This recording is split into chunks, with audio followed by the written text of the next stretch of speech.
Eric and I can see you are waiting for a live stream. So here it is. What you gonna do with all this biz? Hi, friends. I'm host Eric, host of Talking with Famous People. And this is my kitty, Capio. This live stream is titled rather provocatively, one might say. When he calls your wife sweetheart. So this actually happened yesterday when Rachel and I were in town. We were at the pizza place, and I'm sure as more people arrive, I'll probably have to retell this story. We decided to go into town yesterday to check on the status of my prescription.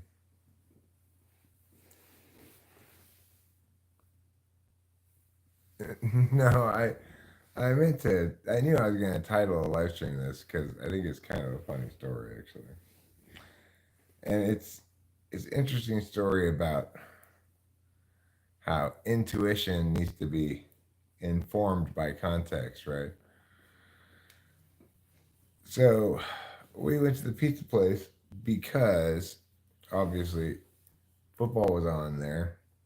We were in town anyway. We'd gone there to check on the status of my prescription. We were disappointed, needless to say, that I can't get my prescription from a closed pharmacy. And the pharmacy is closed on Saturday and Sunday. So, anyhow, we were having pizza, and the guy at the pizza place, guy in his late 30s, mid 30s to mid 40s, somewhere in there, right? And he says, we moved tables because he needs to secure this other table for some children coming in for a party after their football game. And Rachel dropped something that was attached to her purse, like this quartz crystal thing.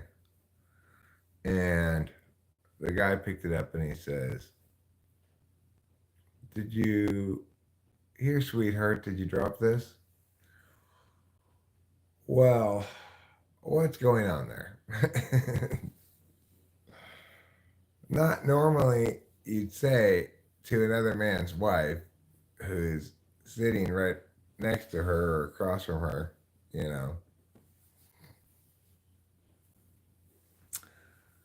But after I didn't say anything about it or whatever, Rachel's got her thing back. And afterwards, I said to Rachel, "It's very obvious he thinks you're my daughter." That's the only possible explanation for that. So Rachel agreed completely. Well, if he's talking to another man's wife, he should default to ma'am or miss, even, if you don't know the relationship, not sweetheart.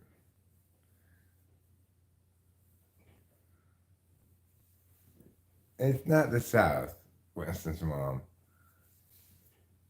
That's very unusual behavior, unless, of course, he thought she was my daughter and um, and also thought she was substantially younger than she was. The thing is, she's getting gray hair, but she doesn't have that much of it yet. Anyway, does it bother me? No, not really. If if I believed he knew she was my wife, and he said it anyway, then it would bother me more, you know. Like that would just be disrespectful, like hitting on Rachel while I'm sitting right there, you know. That would not be cool. But I am quite confident I interpreted the situation correctly. And oops, sorry, kitty. And he just assumed that she was my daughter, which in some sense is an indicator that perhaps I should cut my beard a bit. The longer my beard, the older people think I am. Good morning, my precious wiflingtons. Wiflingtons von Schmeiflingtons.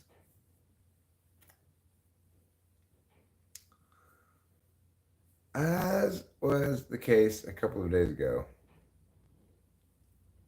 you, my darling, are number one on my to do list today.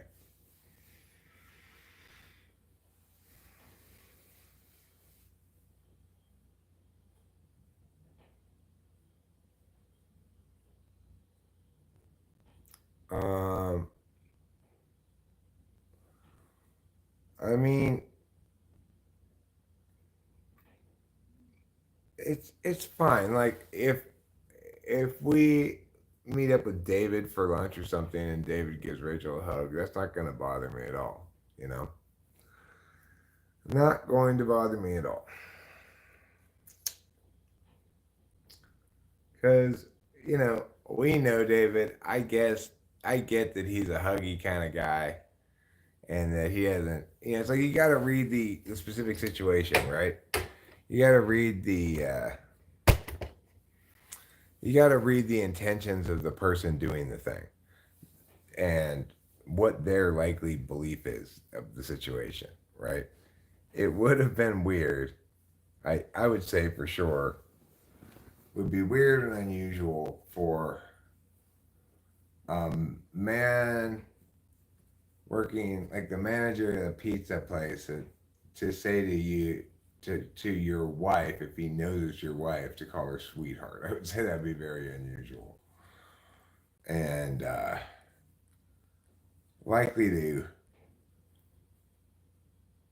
Well, we are both wearing wedding rings. That's true, Winston's mom. But you know, if you're like me, you don't you don't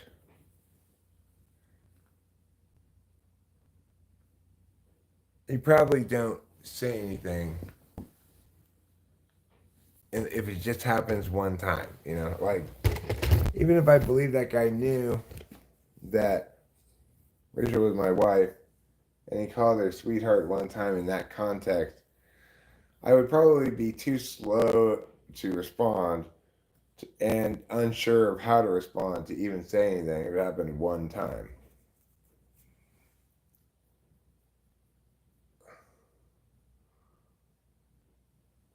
You know, right? It would be very brazen. If in that context, then if he said something else, we said it like a second time, I'd say, she is not your sweetheart. Okay? Delilah's not especially tall. I mean, we were sitting down anyway, so.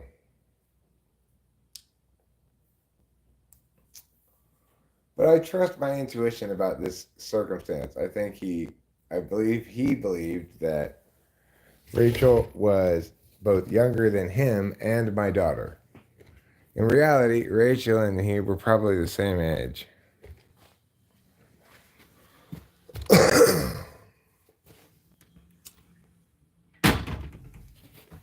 The neighbors across the street are burning and chainsawing today.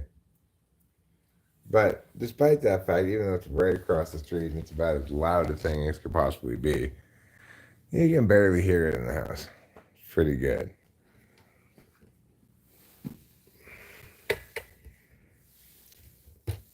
So After watching all the good cartoons today,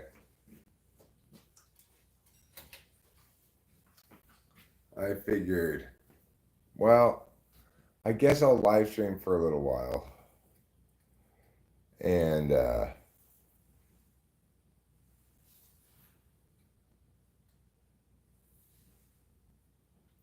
going to have my nose pierced right here so I can put this through.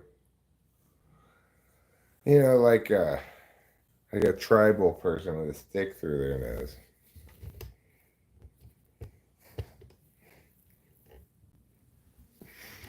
That's my other plan for the day, Rachel.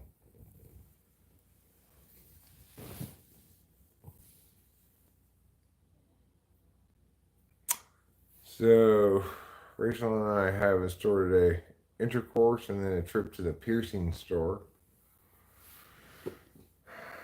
I'm going to start with a stick, but later on I'm going to put a bone through here.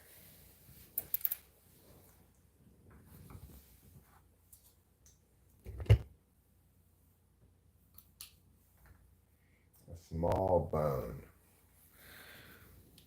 which will really bring out the caveman in me.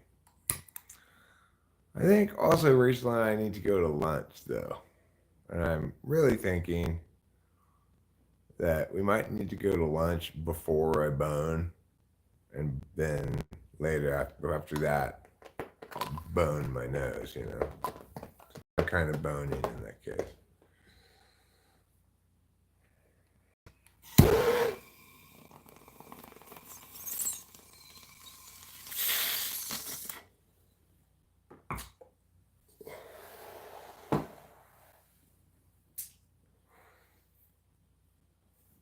Also planning on getting some horns bone grafted onto my skull here.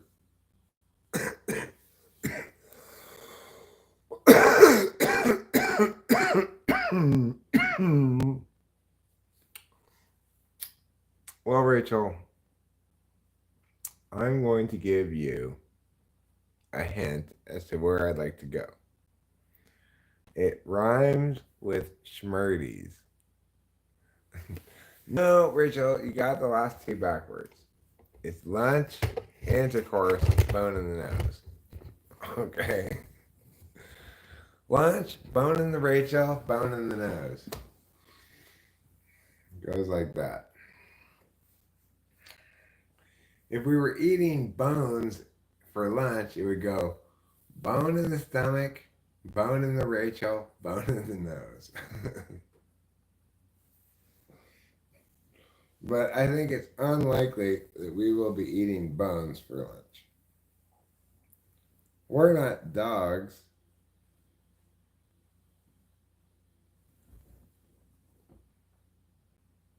You know, truly he hath calleth, and she must come. You mean the reason I capitalized he is because I'm referring to the Lord?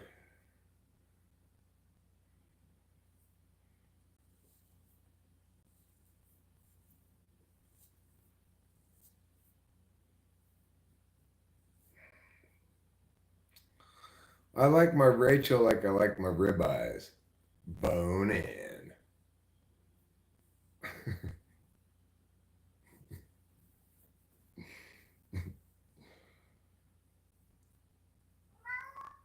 Meow, do you want me to watch you eat some more? You see me live streaming and you know I'm vulnerable, huh?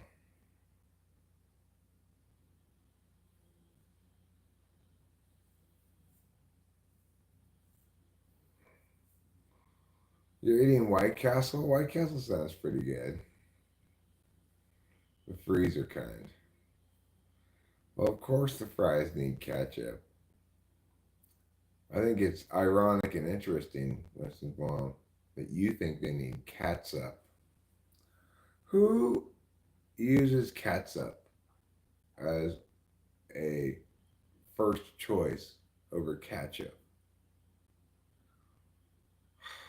Do you also order Pepsi when you get when you get soda at a restaurant? I have a Pepsi and some catsup. No, Winston's mom. It's Coke and ketchup, not Pepsi and catsup. No, no one acted fresh with her.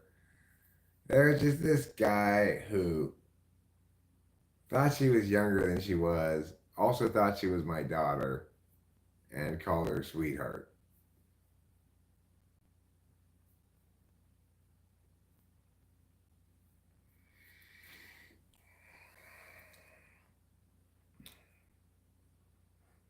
You might as well be just like, can I get a mellow yellow and some catsup for lunch, please? I like to live in the olden days. After my mellow yellow, can I get a tab?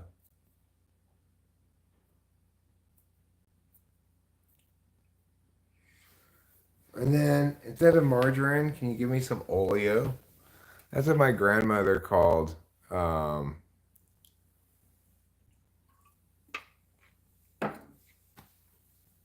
that's what my grandmother called margarine, is oleo. Let's Google it and see what the deal is with oleo, shall we?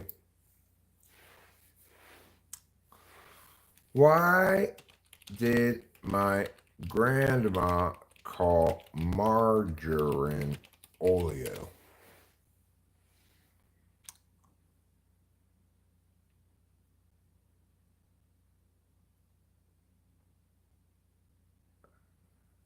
The original name for margarine was oleomargarine. It used to just be called oleo. Then at some point it changed to just being called margarine.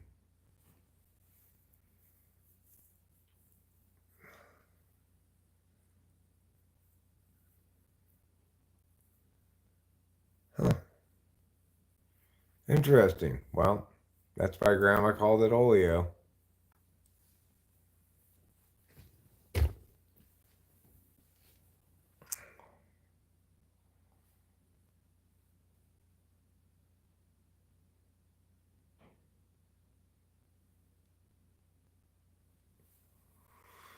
Yeah, it was context. That's why I wanted to title it this. It's a salacious title, but contextually, nothing salacious happened at all. Well, Mr. Pibb still exists. Mr. Pibb hasn't gone anywhere. Okay.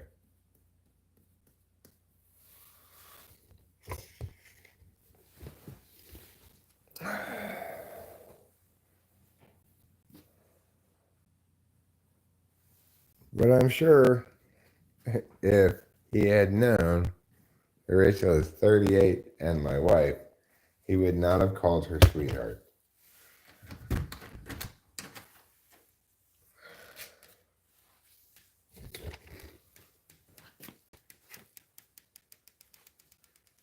So I just went ahead and gave him a pass on that. If someone were to actually like persistently flirt with me or whatever, I mean, not flirt with me, flirt with Rachel in front of me, then I would naturally be a little unhappy about that. At some point, I have to say something to the person, you know. As you can see, the neighbors are burning across the street. It's a good day for burning. It just rained so much yesterday, the day before, that there's no chance of like starting a fire or whatever. It's they like made an announcement like burn days start on Wednesday, whatever. Meh. We don't really have anything to burn, but it's kind of nice hearing the crickly, crackly sound of fire. I don't like the sound of the chainsaw, especially, but yeah. That's life out in the woods. So, what a day for a daydream. What a day for a daydreaming boy, and I'm lost in a haze stream. What a blade for a tainted labor. But then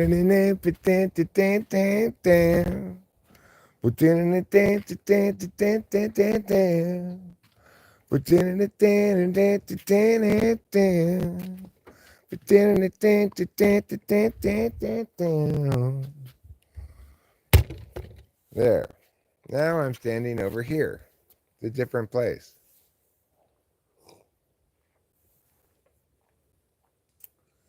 It is cold and mountainy today.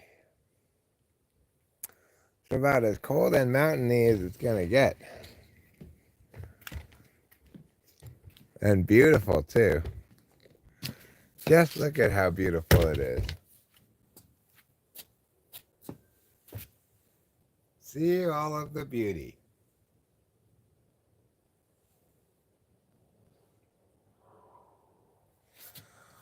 I want to show you all the beauty I possess outside. Show you all the beauty I possess outside. Look at these trees, don't hide. These are trees of mine that live here on this hill right here. This is the beauty I possess outside. I possess this beauty here. Isn't it a wonderful thing, dear?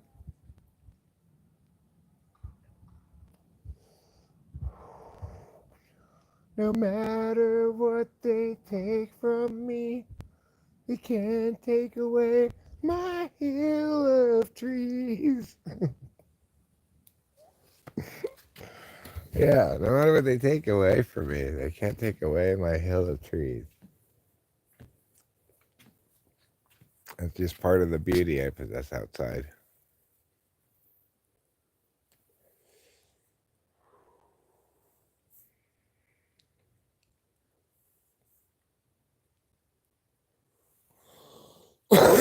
Well, it's not so much that.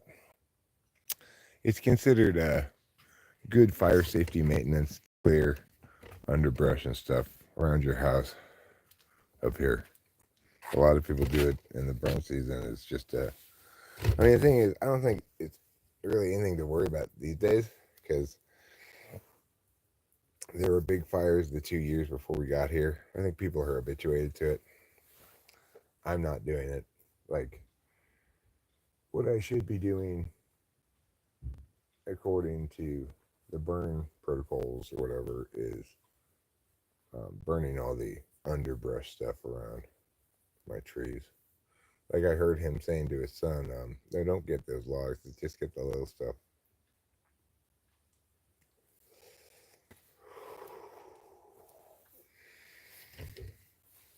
So that's just property owners doing really what they're supposed to do.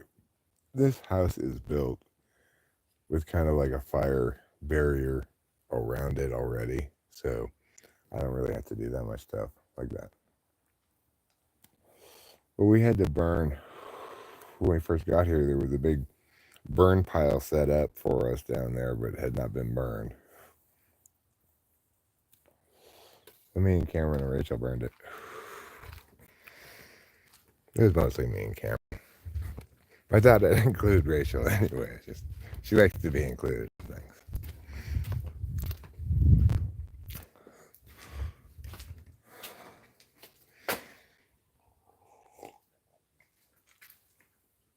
Anyway, so that's why they're burning. It's designated like burn season, burn day, or whatever, and they're just doing property maintenance stuff. You know,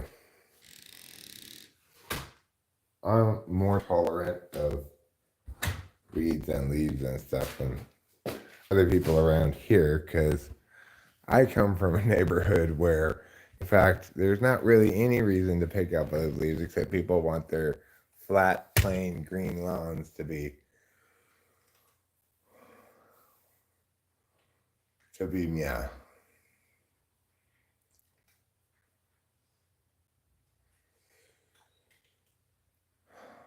I don't really want to talk about that sort of stuff right now.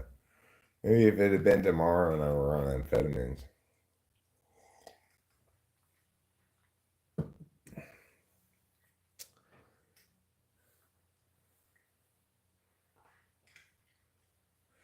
Well, no, I didn't like him calling my wife sweetheart.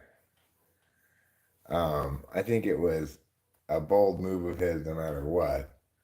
But I also recognized that he didn't think she was my wife. He thought she was my daughter. Somebody pointed out that we both have on wedding rings. But it's also the case that if you're like me, you don't look at people's fingers for rings. I never have. Never occurs to me to look at that. Like, I didn't look to see if the guy had it on a wedding ring, which in retrospect would have been a smart thing to do. Hi, Rachel. Hi, Eric. Do you remember? Did he have on a wedding ring? What? Did you look to see if he had on a wedding ring? Oh, a what? A wedding ring. If he had a wedding ring. No, I didn't.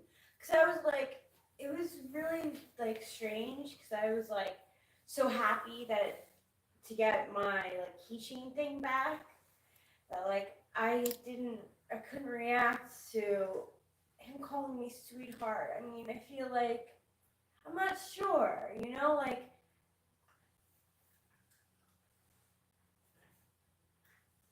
I don't know how to answer. Yeah, I mean, I don't know what we should have said other than thanks. Yeah, yeah. For giving us back our thing, but it was a weird moment. But I immediately interpreted it as, oh, he thinks she's my daughter, and Rachel agreed. Yeah. With both of us interpreting it that way, I think is the correct interpretation. Yeah. Did you just get out of the shower or something? No. No. You just got out of bed. Out of bed. Yeah. Do you want to get ready to go? Do you want to take a shower and stuff? Or you just want to get dressed? I was just going to get dressed. Oh, yeah, we'll take a shower when we get back. Okay. Sounds good. I'll pee out. So, anywho, the title was pretty clickbaity, but not a lie at all. It's just a lesson in intuition. What you're going to intuit from the title Leave her alone, Trouble. is one thing. What reality tells us is another. And that's one to grow on. Eric, share more of your wisdom with us, please. Oh, you'd like that, wouldn't you? You'd love that. You'd love it if I'd share more wisdom with you, huh? Yeah, we would. Rachel's not really dressed. She just has on these little shorts and a sleeping tank top. It'd be too much of a free show for you.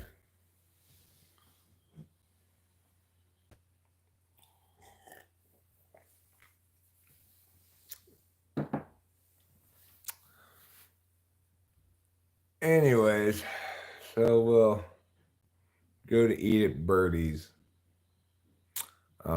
It's possible, plausible, for God's sakes, it might even be likely that we won't get to sit in our usual seat. Usually, we always sit in the same seat. We always have. The one that Rachel can camouflage into. Rachel, are you going to dress for camouflage today? You could dress full blast camouflage and we could really double up on the short, the camo short, you know? Anyway, but I know that Sunday at noon is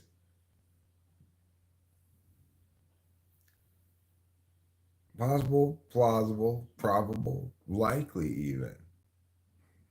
Likely, nearly certain even. Uh, it's conceivable. We may have to sit at a different table. I'm emotionally and mentally preparing myself for that. Yeah, sure. Rachel and I prefer the table we prefer. Got a very small amount of table and a very large amount of chair. If you like your tables one plate wide and longer, as long as your arm span, then you'll love the table that Rachel and I like to get at Birdie's. If you want a regular table, you wouldn't sit there. Because what we're talking about is a long rectangle. You might be thinking, oh, it's a big table. No, it's like if Rachel and I were to scooch our knees forward to the sides, each of our side of the table, we could easily play patty cake. That's how thin the table is, you know. Can you visualize it better now? The food there is extremely palatable. The food there is so good, I can't believe it. It's like, as I told the lady, we were happy if just a mediocre restaurant opened here because it's so close to us compared to everything else, you know. Um, but this place is amazing. And it is. It's so delicious. Like, if they have it today again, like they had, I don't want to work there. I want to eat there. Um, if they have it again, I want to get their chorizo breakfast sandwich. Because I had it I think it was last Sunday, and it was so good. I just loved it. I could eat it again, no problem. And if I were to eat it again, I wouldn't have any sort of regret about not trying something else on the menu, which I'm sure is also delicious. Yeah, chorizo is Mexican sausages. And it tastes a lot like what they served in Hawaii, which was called Portuguese sausage. I don't care what it's made out of, Boba Fett. It could be made out of cat shit because it is so delicious, it doesn't matter. And this particular place, anyway, right? If they just have, Mexicans are good at that, right? They can take something disgusting like anus and make it into a spicy soup, you know? This is sheep anus soup. But they don't call it that, they call it a la tanta caliente or something like that, you know? And you're like, oh, that sounds spicy. It's made of chode sausage. It's primarily grundle and chode. Grundle and chode does sound like a legal firm, doesn't it?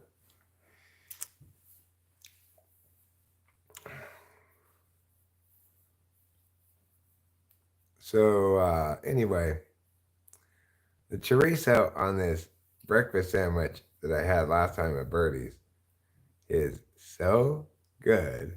I don't even know what to say about it. It's just fantastic. The fish and chips I had last time at Birdie's are the best fish and chips I've ever had. I ate them all. I ate all of the fish. Usually, when I get fish and chips, I'm in GL I don't finish all of the fish. My previous best fish and chips place was the boat. I like the hitching post fish and chips, which is down near Oakhurst. Fine, they're okay, but they're not as good as the boats. The ones we had, I don't know when it was, like 2 days ago, 3 days ago, maybe. It was probably 3 days ago, because 2 days ago we went to, no, that was yesterday, we went to the pizza place. I don't know, it was Friday, it was Thursday, something like that. We went to Birdie's, and I got the fish and chips. And I just said, wow, these fish and chips are delicious. I said, I found it. Oh, all those fish and chips are so bad. And in that regard, I was correct. All those fish and chips did belong to me. But I shared a bite with Rachel anyway. And I had a bite of her sandwich. And her sandwich was delicious. GGMW. You know what GGMW stands for? Anybody? Anybody? Anybody? Anybody? It stands for Don't Get Me Wrong. Don't get me wrong, Bruce. So,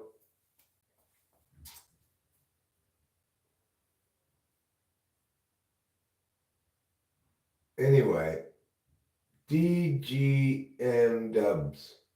Her sandwich was delicious. But what wasn't it? It wasn't as good as mine, fish and chips. And we'd be lying if we were to pretend otherwise. And frankly, I'm sick of all the lies. You guys constantly lying is starting to wear on me. What am I sick of? I'm sick of the lies. I don't want any more besides. They make me feel like I need some thighs, 'cause my legs are too skinny.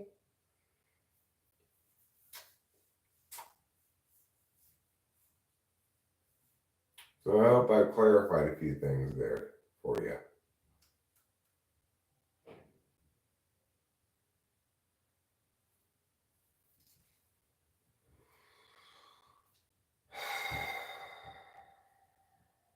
We're coming up on the Christmas season.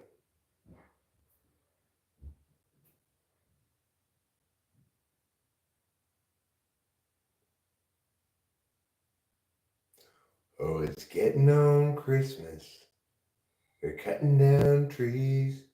They're putting up reindeer and singing songs of joy and peace. So I wish I had a river I could sail away on. Oh, I wish I had a river so long I would. Meow, meow, meow, meow, meow, meow, meow, meow. Oh, I wish I had a river I could sail away on. That's a pretty good song. It's a Christmas song, you know. It's got that one part where it says, it's getting on Christmas. They're cutting down trees, putting up reindeer and singing songs of joy and peace. That's a Christmas lyric, you know. So it qualifies as a Christmas song, I think. It's a pretty depressing Christmas song.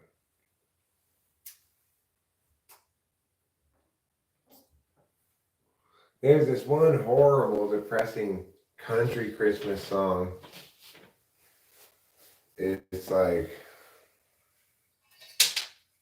Mama's in heaven now. You can't want to see her for Christmas. Or something like that. I don't know. Mama in hell.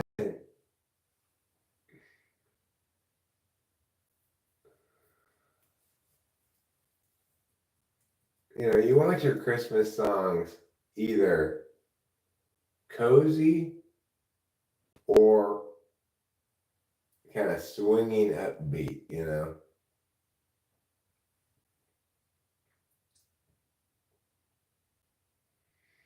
Or more classic upbeat.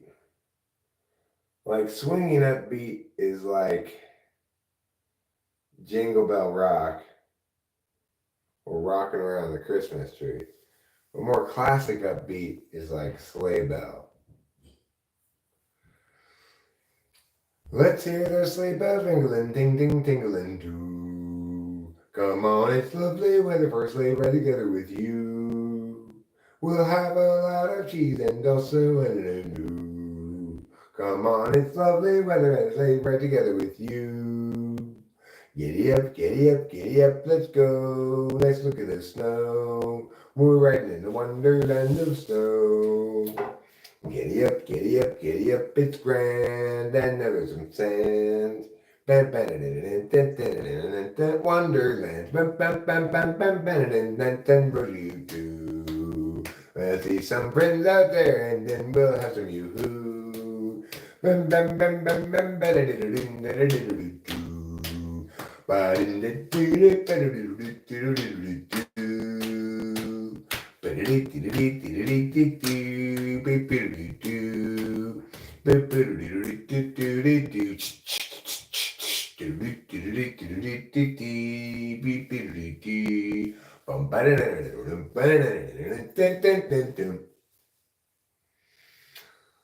That's a real winner of a song, you know. It's upbeat, but it's pre-swing, you know. Then you've got your 50s classics, your Bing Crosby-ish songs, such as White Christmas, of course. It's kind of a croonery, like cozy song, right? Frequently cited as the most racist of the Christmas songs, of course.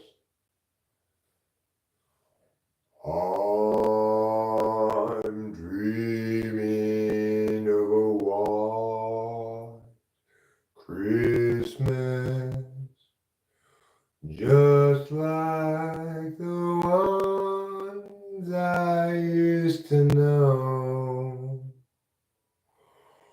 where the treetops glisten and children listen, and no one eats the yellow snow. That's the sound of tinkle falling in the toilet now, and splashing yellow liquid down. So wherever you go, and whoever you know, Merry Christmas, be white. Thank you, thank you. Thank you. That was wonderful. You did a wonderful job. For my next number, I'm going to do Baby, It's Cold Outside. Well, I guess I should go, baby, it's cold outside. Baby, it's cold outside. That one you really need two people to sing. Baby, it's cold outside. All right then. I'll just do Santa Baby. Rachel said it's her favorite.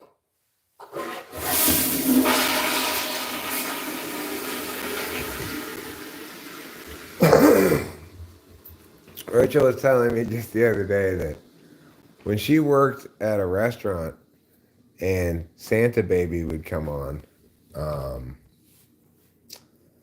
that she would go up to the tables. She couldn't help it. She loved the song so much that she'd go up to the tables and be like, Santa Baby, you know I'm yeah. No, actually, she said she didn't like that song, to be honest. She never said that thing I said she said.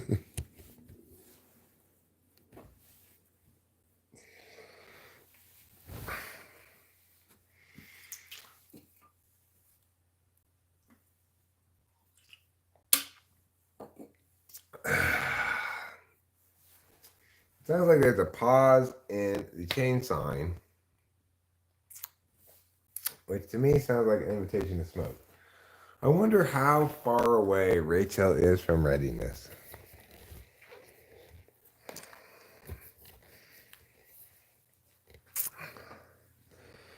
And I had to ask Rachel yesterday, I was like, wait a second. Does that song say coming down my chimney tonight? But no. It says hurry down that chimney tonight. Really, it should say coming down my chimney tonight. Oh, Santa baby, will you stop coming down my chimney?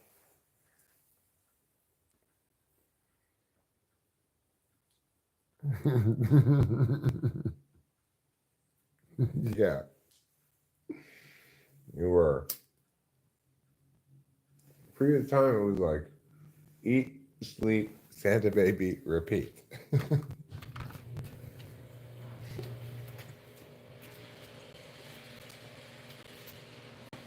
You need more cutlets? Is that what you're saying? Okay, I'll give you more cutlets. Sure, you can have more.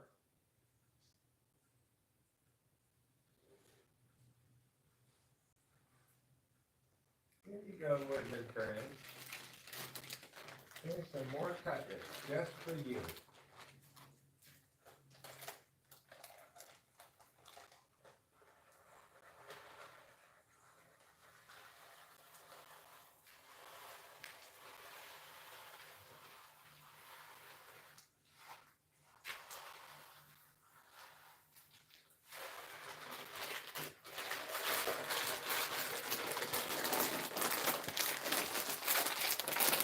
But you know, it is better, I guess, than coming in my chimney tonight.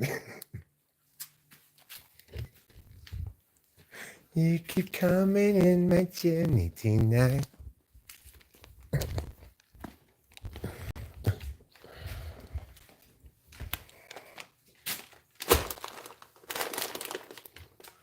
I saw mommy kissing Santa Claus, and then I saw Santa Claus coming down her chimney.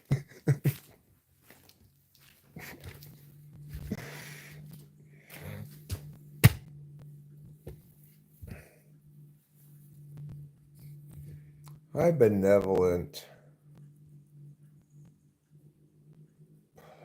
pedicorum.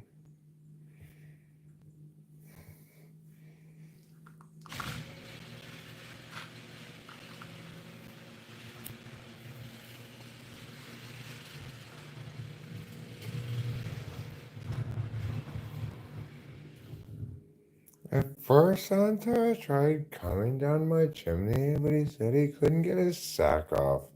So then he just came in the back door.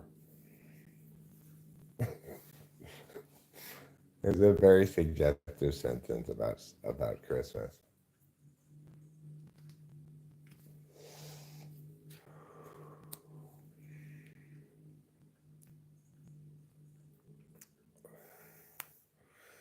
Very suggestive Christmas sentences by Eric.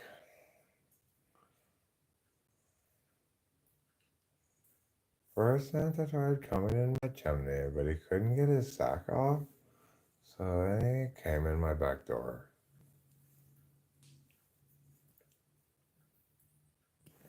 It's an excellent Christmas card to send to your loved ones. Or the picture of your butt out of frame and you going, and just like this, like Santa hat over your lower back, the tip of a Santa hat. Inebriated is a posh word. You know what I think a posh word is? Tipsy. Oh, I'm just tipsy. Don't worry about me. I'm just a little tipsy. Yeah. Merry Christmas? Question mark, exclamation point is what's written on that card.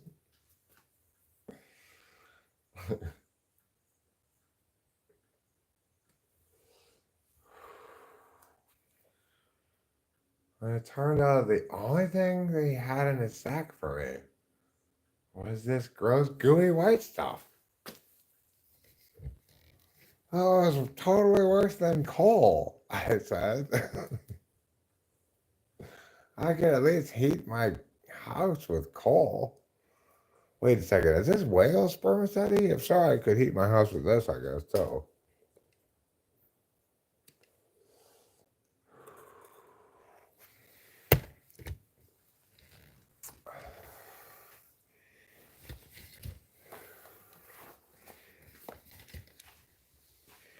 You know, of the two sinful songs of Christmas, Mommy Kissing Santa Claus and Grandma Getting Run Over by a Reindeer, I prefer the death one, actually, over the infidelity one. Oh, that's by Joni Mitchell. It does sound probable, Rachel.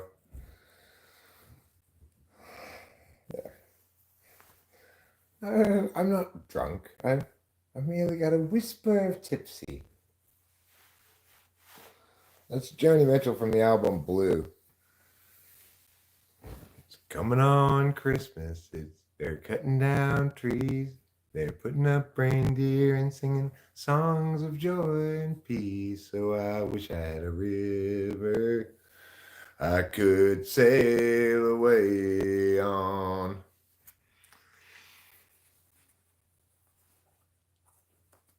1570. Well, you only missed it by 400 years, Rachel, give or take. 350 years. That's pretty close.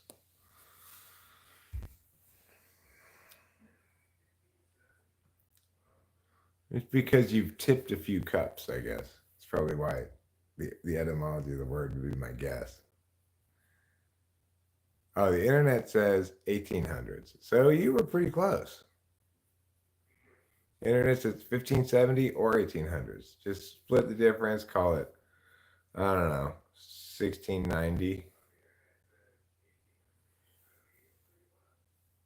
Yeah, that's a pretty bummer song.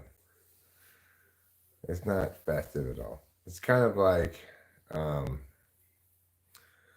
the Pogues Christmas song. That one's also not very festive, but nevertheless qualifies as a Christmas song.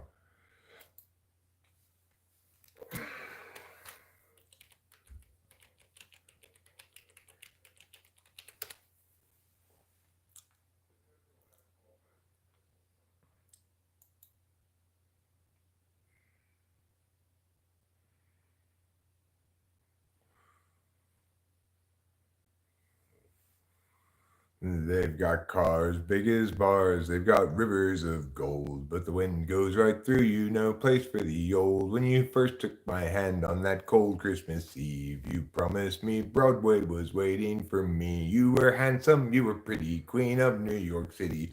When the band finished playing, they howled out for more. Sinatra was swinging, all the drunks they were singing. We kissed on a corner and danced through the night. The boys of the NYPD choir were singing Galway Bay, and the bells were ringing out for Christmas Day. You're a bum, you're a punk, you're an old slut on junk, lying there almost dead on that drip in the bed. You scumbag, you maggot, you cheap, lousy faggot. Happy Christmas, you're ours. I bet, pray God, it's our last.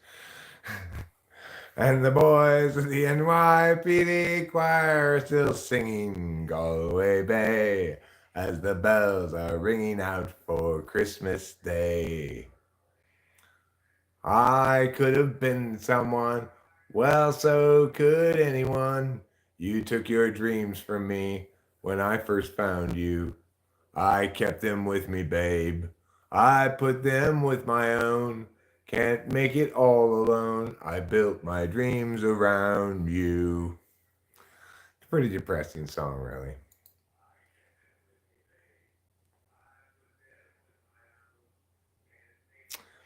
Adam online. Tipsy. Adjective 1570s from tip.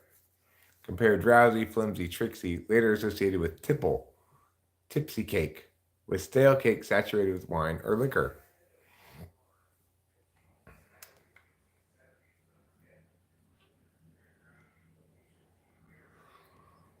Well, hi. Putting vodka all over this stale bread makes it not stale anymore. Isn't that amazing? I love this bread. It's so unstale.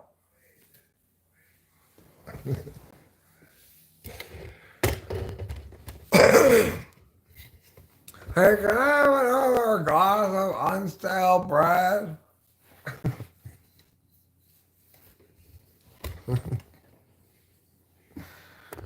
Can I have another glass of unstale bread? Is a good way to pretend you're not drinking.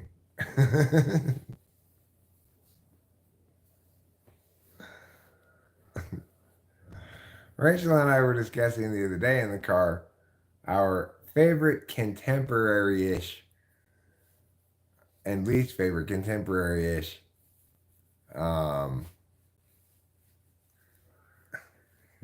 least favorite contemporary-ish Christmas song. Rachel correctly articulated one of the very worst of the contemporary Christmas songs. All I want for Christmas is you. That song, horrible. But among my favorites are the Bangles, Merry Christmas, Meow, meow, meow, meow, meow, meow, meow.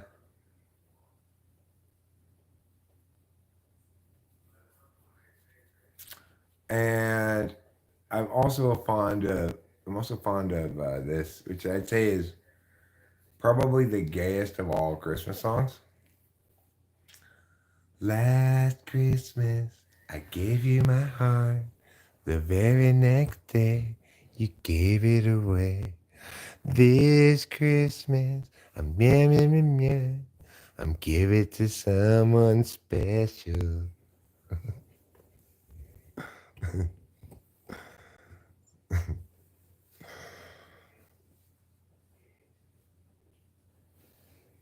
That's a very, very gay Christmas song.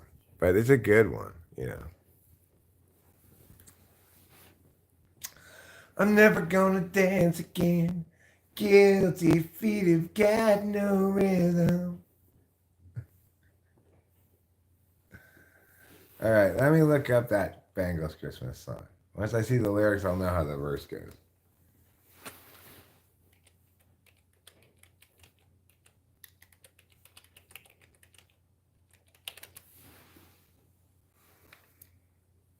Oh, is it called?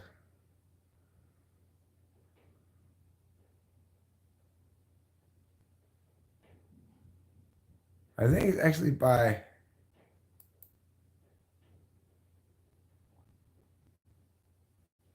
I guess it's by the Waitresses.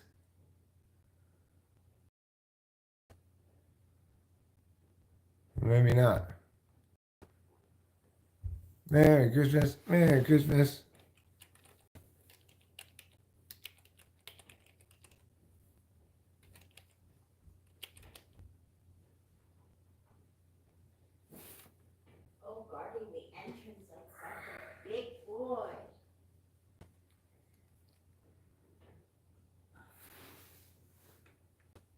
guess it's by the waitresses.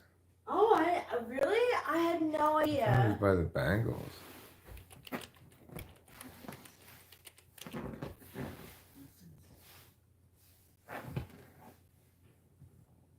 All right. Well,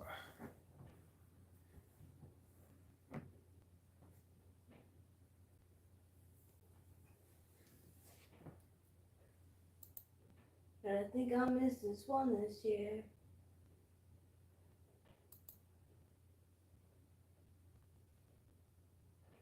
Oh, it's a lot. well, humbug. No, that's too strong. 'Cause where's the chorus? There it is. Merry Christmas, Merry Christmas. But I think I'll miss this one this year. Merry Christmas, Merry Christmas. Is that what they say there? I guess so. I never knew. I thought it was much more holiday pro than. Well, it is. It says here. The Christmas magics brought this tale to a very happy ending. That's nice. Couldn't then change it to couldn't miss this one this year. That's good. So it does a whole thing. So good for it. Are you ready to go? Yep. All right then. If Rachel's ready to go, that means I'm ready to go. And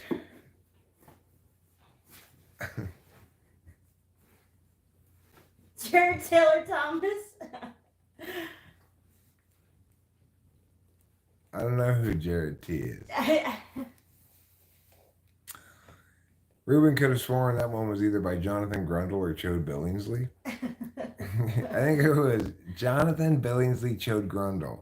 Or Grundle Chode. Billingsley Grundle Chode.